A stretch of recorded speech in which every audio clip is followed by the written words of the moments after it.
नमस्कार दोस्तों, मेरा नाम नवनाथ निर्मले है। एंड आज हम ज्योग्राफ़ी कैसे पढ़े यूपीएससी के लिए, आईएएस बनने के लिए, आईएएस बनने के लिए या यूपीएससी क्लियर करने के लिए ज्योग्राफ़ी कैसे पढ़े हम आज देखने वाले हैं। So as I said, my name is Navnath निर्मले।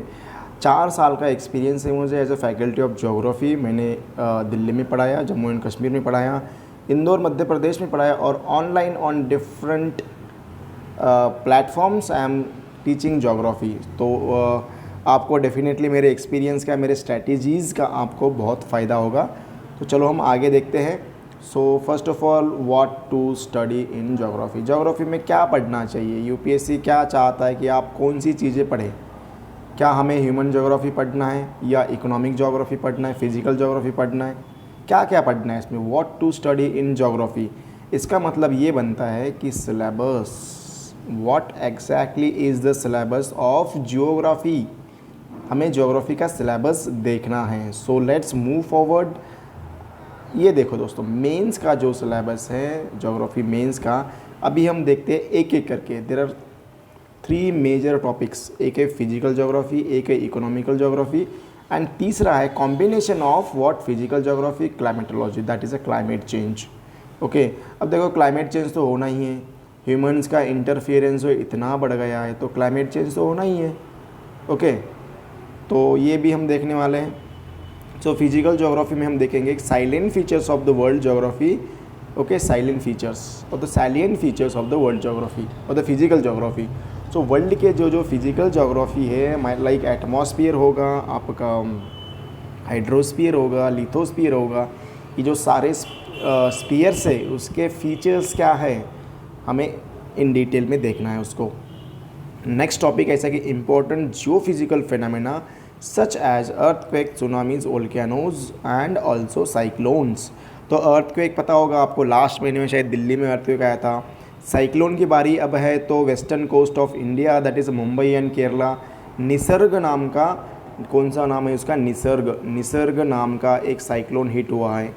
निसर्ग बहुत तहलका मचा है इस निसर्ग ने। और अपने ईस्टर्न साइड को आपको पता है एम्फन नाम का एक साइक्लोन आया था जो कि ओडिशा एंड वेस्ट बंगाल को उसने हिट किया है। ठीक है, वो साइक्लोन्स देखेंगे, अर्थक्वेक्स देखेंगे हम इसमें। दूसरा देखेंगे इकोनॉमिक ज्योग्राफी। तो इसमें distribution of the key natural resources. देखो, की मतलब इम्पोर्टेंट, मेन नेचुरल रिसोर्सेज ही हमें देखने, नॉट सारे। We don't have to see the all the natural resources, but it is a key natural resources across the world. जो हमारा विश्व है, तो इस विश्व में जो मेन और की नेचुरल रिसोर्सेज का डिस्ट्रीब्यूशन देखना है। कौन सी चीज़ कहाँ पे मिलती है, आयरन कहाँ पे मिलता है, कोल कहाँ पे मिलता है, बॉक्साइट कहाँ पे मिलता है। ओके, ऐसे बहुत सारे natural resources we are going to see it. So including south Asia and Indian subcontinent. अब देखो, साउथ एशिया में 8 नेशंस हैं, इंडियन सब कॉन्टिनेंट में 5 कंट्रीज़ है, 5 नेशंस है, वो हम देखने वाले in detail. You don't have to worry about it at all. Okay, so factors responsible for the location of primary industry and secondary and tertiary। देखो, प्राइमरी इंडस्ट्री में क्या क्या आता है, it is a forestry, fishing, mining and agriculture. Okay, तो ये primary industry किसके ऊपर डिपेंड होगा, की नेचुरल रिसोर्सेज के ऊपर डिपेंड होगा। Secondary industry, minerals will be getting from this की नेचुरल रिसोर्सेज। ओके, तो देखो एक पार्ट दूसरे ऊपर कितना डिपेंडेंट है, how this industry it is dependent on the distribution of the key natural resources. तो ये इंटरकनेक्शंस जो करने वाले हम, interconnections among the topics and also among the concepts, different concepts, तो हम ये देखने वाले इन डिटेल। ठीक है, तो ये various part of the world including India. तो इंडिया एंड वर्ल्ड में जो इंडस्ट्री जहाँ जहाँ पे है उसके फैक्टर्स कौन से रिस्पॉन्सिबल हैं वो हम देखने वाले हैं। ठीक है, तो अगला हम देखते हैं कि combination of physical geography and climatology. तो geographical features and their locations, विश्व में कौन सा फीचर कहाँ कहाँ पे मान लो लोकेटेड है, उसका लोकेशंस देखेंगे, उसके फीचर्स क्या है देखेंगे, और ये जो फीचर्स है उसमें चेंजेस क्या आने वाले या आ रहे हैं because of the climatic changes, because of the anthropogenic activities. तो ये चेंजेस क्या क्या आ रहे हैं तो हम ये देखने वाले, like for example including water bodies and ice caps. आपको पता होगा आजकल जो आइस मेल्टिंग जो फेनामेना है बहुत ज़्यादा है, क्योंकि हमारे हिमालयज़ में जो हिम नदियाँ हैं वो क्या हो रही है, वो मेल्ट हो रही है, पिघल रही है। तो ऐसे जो उसका इम्पैक्ट जो क्लाइमेट चेंज का हम देखने वाले in detail. So it was the syllabus. देखो सिलेबस में हमने फिजिकल ज्योग्राफी देखा, वर्ल्ड का की नेचुरल रिसोर्सेज देखा, factors responsible for the primary secondary and tertiary industry India and world. Okay, तो ये देखो एटमॉस्फेयर पढ़ना है हमें, लिथोस्फीयर पढ़ना है, क्रायोस्फीयर पढ़ना है, हाइड्रोस्फीयर पढ़ना है, बायोस्फीयर पढ़ना है। So all these things we will be studying in geography. ठीक है, so classification of natural resources तो इन डिटेल थोड़ा सा देख लेते हो। एग्जॉस्टिबल मतलब those resources can be exhausted in the near future और कैन एंड। ओके, तो वैसे इन एग्जॉस्टिबल रिसोर्सेज क्या होते हैं, वो दीज आर नेवर एंड। आप कितना भी यूज़ करो उसको, फॉर एग्जांपल सन, विंड, जो थर्मल एनर्जी, टाइडल एनर्जी, ये कभी ख़त्म हो सकते हैं? नहीं ख़त्म हो सकते। क्या एयर ख़त्म हो सकता है? क्या वाटर ख़त्म हो सकता है? नहीं हो सकता ये भी, क्योंकि 71% water it is present on earth surface. तो वाटर कैसे ख़त्म होगा? एयर कैसे ख़त्म होगा? एटमॉस्फेयर कैसे? हाँ, atmosphere and water can be polluted, but ये थोड़ा सा ख़त्म होने के चांसेस कम होते हैं। सो यहाँ पे एग्जॉस्टेबल में रिन्यूएबल जो होते हैं प्लांट्स एंड एनिमल्स। रिन्यूएबल मतलब क्या? Once dead they can be recreated. So partly renewable soil and peat. Okay, non renewable जो होते हैं मिनरल डिपॉजिट। तो मिनरल डिपॉजिट एक बार यूज़ किया आपने, ख़त्म होंगे, दोस्त कैन नॉट बी रिन्यूड। ख़त्म मतलब काम, गेम ख़त्म। ठीक है, so important geophysical phenomena like earthquakes, tsunamis, volcanic activities and cyclones, ये भी हम देखने वाले हैं। So geographical features, okay, their critical geography, their changes, okay, and flora and fauna, उसके ऊपर इम्पैक्ट क्या होगा, that we are going to see in detail. Okay, तो यहाँ पे देखो दिस इज़ अर्थक्वेक, यहाँ पे अर्थक्वेक हुआ, ये वोल्केनो है, this is you can say cyclones. ठीक है, तो ऐसे जो फिजिकल जो फेनामिनाज है हम इन डिटेल में देखने वाले। अब देखो दोस्तों, हमने ये तो देखा कि पढ़ना क्या है, अब देखो कहाँ से पढ़ना है, this is a question. So it means what, these are the books. कौन से बुक्स रेफ़र करना है? जनरली क्या होता है कि ये यूपीएससी का मार्केट इतना बड़ा है, तो लोग आपको जनरली क्या कहते हैं कि एनसीईआरटीज़ पढ़ो। कोई नहीं कहता कि ये एनसीईआरटी पढ़ लेना, ये टॉपिक्स पढ़ लेना, ऐसे पढ़ लेना, ये बुक से ये टॉपिक लेना, बस। They don't say in detail. Okay, but I will tell you that details books, detail study, कहाँ से कौन सा टॉपिक पढ़ना है, कैसी कैसी कौन सी बुक्स रेफ़र करने, कैसे नहीं करने। So basic plus advance studies in the geography, ये हम करने वाले, दोनों का कॉम्बिनेशन होगा। तो बेसिक में आपको 6 to 7 स्टैंडर्ड ओल्ड एनसीईआरटी पढ़ने, कौन से old, not new one, old NCERT पढ़ना है। तो ओल्ड एनसीईआरटी पढ़ोगे तो उसमें कॉन्टिनेंट वाइज स्टडी दिया है। कैसे? कॉन्टिनेंट वाइज स्टडी कैसे दिया है? Continent wise. तो अपने पास 7 कॉन्टिनेंट्स है, you all know 7 continents we have. तो 7 कॉन्टिनेंट, एक एक कॉन्टिनेंट का सारे फीचर्स जो है ओल्ड एनसीईआरटी में इतने अच्छे से दिए, आप देखोगे तो you will be in love, आपको मज़ा आएगा।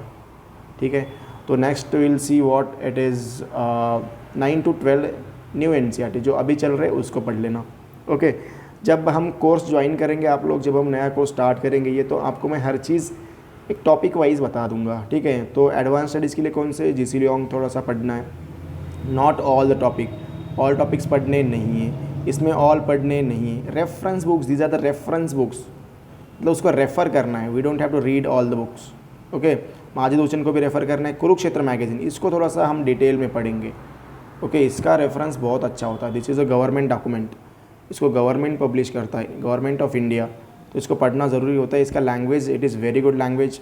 The Hindu newspaper, yes we have to study it, because आपका जो करंट अफेयर्स जो है, current affairs, okay, current affairs plus इसको हम बेसिक के साथ जोड़ देंगे करंट अफेयर्स को, तो आपका पूरा कॉन्सेप्ट बिल्ड हो जाएगा। आपकी बिल्डिंग जो होगी, आपकी पढ़ाई की बिल्डिंग होगी, ये करंट अफेयर्स प्लस बेसिक के बाद ही होगी, otherwise the building of your study will be like incomplete. Okay, तो देखो दोस्तों, हमने ये तो देखा कि कहाँ से पढ़ना है और क्या पढ़ना है। ओके, अब हम ये देखेंगे कि how geography is important in your selection और द यूपीएससी एग्जामिनेशन। तो अब देखो 100 क्वेश्चंस होते हैं कहाँ पे, प्रीलिम्स में, और यहाँ पे 1750 मार्क्स होते हैं मेंस में। ठीक है, तो इस 100 क्वेश्चन में से 10 से 15 क्वेश्चन, 10 to 15%, और कभी कभी क्या होता है 25 क्वेश्चंस भी आते हैं, 25 questions also come from geography in prelims. तो देखो 25 क्वेश्चन मतलब क्या, 50 मार्क्स हो गए, और कट ऑफ कितना जाता है 110, तो ऑलमोस्ट आपका 40% से ऊपर एक ही टॉपिक से आ रहा है ज्योग्राफी से। It is a direct question. Indirectly आपके बहुत सारे क्वेश्चन, इंडस्ट्री से क्वेश्चन आते हैं, क्रॉपिंग पैटर्न से क्वेश्चन आते हैं, आपको एनवायरमेंट एंड इकोलॉजी में ज्योग्राफी काम आएगा। So major chunk of the syllabus of the prelims it is covered by geography, so it is important, very important. ठीक है, अब हम देखते हैं मेंस वाला। तो मेंस जैसे मैंने कहा कि 1750 का मेंस होता है, तो मेंस में से 10% मतलब क्या है, 175 marks, 175 directly asked, directly in GS1 and GS1 and GS3 में डायरेक्टली। ओके, तो 175 mark in mains, it is not a small thing. IAS बनने में बहुत हेल्प करता है geography. You have to understand the significance of the importance of geography. ठीक है, तो geography it is a mother of all subjects. कैसे भैया? तो देखो, मान लो ज्योग्राफी में हम पढ़ेंगे मिनरल्स। ओके, तो मिनरल्स के ऊपर क्या होता है डिपेंड? आपका इंडस्ट्री होता है। ओके, इंडस्ट्री के ऊपर क्या डिपेंड है आपका? इंडस्ट्री के ऊपर आपका growth and development. Okay, growth and development क्या होगा? इनके रिलेटेड आपके एम्प्लॉयमेंट होगा, employment, regional development. Okay, regional development, तो ये सारे इश्यूज़ मान लो ये ज्योग्राफी का पार्ट है। तो बाकी के जो सब्जेक्ट्स होंगे, ये बाकी के टॉपिक्स होंगे, these are from the other topics, other GS। Okay, तो ये मदद करता है ज्योग्राफी इसमें। ओके, और इसके जो इंटरकनेक्शंस जो होंगे बिटवीन द डिफरेंट सब्जेक्ट्स, मान लो geography it is interrelated to economy, it is also interrelated to the history, it is also interrelated to what? It is polity, it is interrelated to environment and ecology। okay, ecology, ऐसे बहुत सारे subject है। Settlement है, economic geography है, okay, demographic geography है, population geography है, religious geography है। So each and every subject it is interconnected with the geography, so it is called as a mother of all the subjects or the all disciplines। ठीक है, आगे चलते हैं। तो ये था दोस्तों अभी तक का सारा ज्योग्राफी के बारे में, द इम्पोर्टेंस, सिग्निफिकेंस, कहाँ से पढ़ना है, क्या पढ़ना है, ओके, कितना टाइम देना है, कौन से बुक्स पढ़ने हैं। Okay, so I thought you liked this session, very small session. तो IAS स्टडी पॉइंट में आप सभी का रियली स्वागत है। आप इसे ज़रूर ज्वाइन करना, क्योंकि यहाँ पे बहुत सारे एक्सपर्ट टीम है, उनके पास बहुत सारा एक्सपीरियंस है। तो definitely it will help you in your preparation. Okay, so I really thank you very much and all the best for your preparation and hope we will like studying together. Thank you. Have a nice day.